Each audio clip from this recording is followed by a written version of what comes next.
Jadi cerita kali ini dialamin sama seorang anak kecil perempuan sekitar tahun 2002. Udah lama banget ya? Iya udah lama banget Moy. Kita sebut aja namanya tuh Dini. Dini umurnya tuh 8 tahun. Dari kecil dia sekeluarga tinggal sama kakek dan neneknya. Karena neneknya udah gak ada, jadi kakeknya Dini ini ngejaga banget barang-barang punya neneknya. Pokoknya bener-bener gak boleh ada yang nyentuh atau mindahin barang-barang neneknya. Sampai akhirnya Dini ini lagi main sendiri di kamar kakeknya. Jadi dari dulu ada benda punya neneknya. Benda ini tuh ditaruh di dalam kotak warna merah. Kalau kotaknya ini dibuka, isinya ada kalung leontin. Dini selalu penasaran sama bentuk kalungnya, karena si kakeknya Dini ini tuh selalu cerita ke cucu-cucunya kalau kalung ini tuh salah satu benda yang paling bikin dia inget sama istrinya. Karena anak kecil itu rasa penasarannya lumayan tinggi, jadi Dini diem-diem dari kakeknya mau lihat kalung itu. Pada saat itu pas banget kakeknya lagi mandi, jadi Dini beranilah mau ngeliat bentuk kalung ini. Dini jalan ke arah meja di kamar kakeknya. Kotak merah ini tuh letaknya ada di atas meja, ditaruh rapi banget sama semua barang-barang neneknya dulu. Dini buka kotaknya, dia lihat isinya.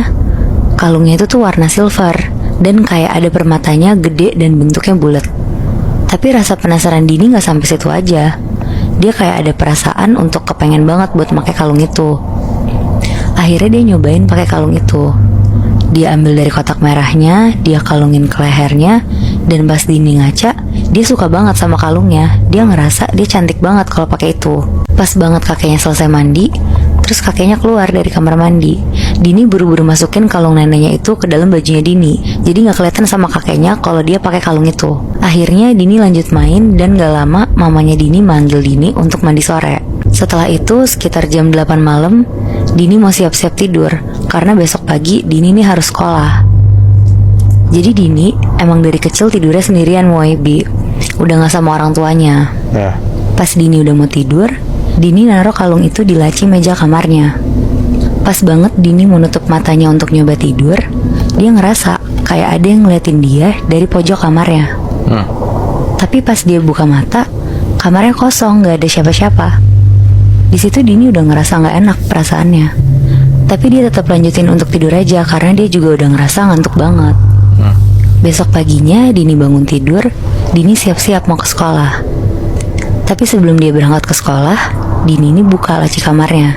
Dia ambil kalungnya dan dia mutusin untuk pakai kalung itu ke sekolah. Dini berangkat ke sekolah diantar sama supirnya. Perjalanannya sekitar 30 menitan untuk sampai ke sekolah. Pas Dini ngeliat ke arah lampu merah, Dini ini ngeliat neneknya lagi nyebrang di zebra cross lampu merah itu. Lah bukannya neneknya udah meninggal, Nat? Nah itu dia Moy, Dini sampai kaget banget. Terus Dini ngomong ke supirnya, "Pak, Bapak ingat muka nenek kan? Bapak lihat deh, itu yang lagi nyebrang mirip banget sama nenek, Pak." Nah supirnya ini bilang, "Mana Kak? Gak ada orang yang nyebrang ah." Mampus. Di situ Dini kaget pas supirnya bilang kayak gitu. Tiba-tiba sosok yang mirip neneknya ini ngeliat ke arah Dini. Awalnya sosok ini jalan ke arah mobil Dini. Pelan-pelan dia jalan dan tiba-tiba sosok ini lari nembus ke dalam mobilnya Dini. Holy shit. Jadi Dini ini posisinya bisa ngeliat dengan jelas kalau sosok ini tuh lari ke dalam mobilnya dia terus nembus keluar lagi. Dari situ Dini shock banget sampai bengong sendiri. Karena yang bisa lihat neneknya tuh dia doang, supirnya pun gak bisa ngeliat sama sekali. Iya. Gak lama Dini nyampe sekolahnya. Pas dia lagi duduk di bangku kelasnya, lagi-lagi Dini ngeliat dengan jelas ada neneknya dari jendela ngeliat ke arah dalam kelasnya Dini. Tapi muka neneknya ini tuh marah, alisnya mengkerut, matanya melotot. Pokoknya raut mukanya tuh kayak lagi marah ngeliatin Dini. Tapi di situ Dini berusaha nggak peduliin apa yang dia lihat di jendela dan berusaha untuk tetap fokus belajar. Sampai akhirnya udah bel pulang, Dini pulang dijemput supirnya lagi. Tiba-tiba pas Dini udah di parkiran sekolahnya, sosok yang mirip neneknya Dini masih ada dan ngeliatin Dini dengan muka kesel dari pagar sekolahnya. Anjir, kayak diikutin gitu ya? Iya, bener-bener diikutin terus Moy. Dini di situ bingung banget kenapa Dini bener-bener diikutin sama neneknya dengan muka yang kayak nggak enak gitu loh ke Dininya. Sesampainya Dini di rumah, Dini cerita ke mamanya kalau dia ngeliat neneknya dan muka neneknya ini tuh marah banget sama Dini. Tapi Tapi Dini juga gak tahu kenapa dia bilang ke mamanya. Pas mamanya lagi fokus dengerin ceritanya Dini, mamanya kaget banget dan langsung narik kalung Dini dari dalam bajunya Dini. Dan mamanya tuh bilang, "Kamu pakai kalung nenek? Kenapa kamu pakai? Siapa yang izinin?" Di situ Dini takut terus nangis. Pas Dini nangis, mamanya Dini tuh ngeliat ke arah jendela yang ada di belakang Dini. Dan di situ mamanya tuh kaget banget karena dia ngeliat neneknya Dini lagi berdiri ngeliatin mereka sambil melotot. Mama juga ngeliat sekarang. Mamanya sekarang ngeliat. Gak lama tangan neneknya tuh naik dan nyakar kaca jendela yang ada di belakang Dini dari atas ke bawah pelan-pelan. Anjing.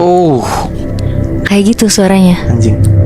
Di situ tuh ada suara ngilu banget, kayak lo tahu kan Moebi, suara kaca yang dicakar bunyinya tuh kayak tadi. Mamanya kaget banget dan langsung teriak manggil kakeknya. Mamanya teriak, "Bapak!" Terus kakeknya Dini ini datang ke ruang tengah dan kakeknya tuh kaget banget. Kakeknya jatuh sampai berlutut gitu sambil tangannya megang ke meja makan.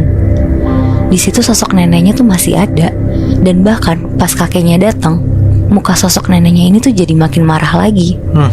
Dengan terbata-bata kakeknya ngomong, "Siapa yang pakai kalung itu?"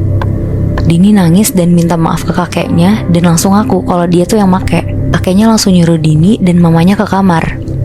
Terus kakeknya bilang ke Dini untuk jangan coba-coba pakai kalung itu lagi atau bahkan nyentuh barang-barang nenek lagi. Malamnya, karena Dini takut banget sosok neneknya datang lagi, dia mutusin untuk tidur di kamar mama papanya.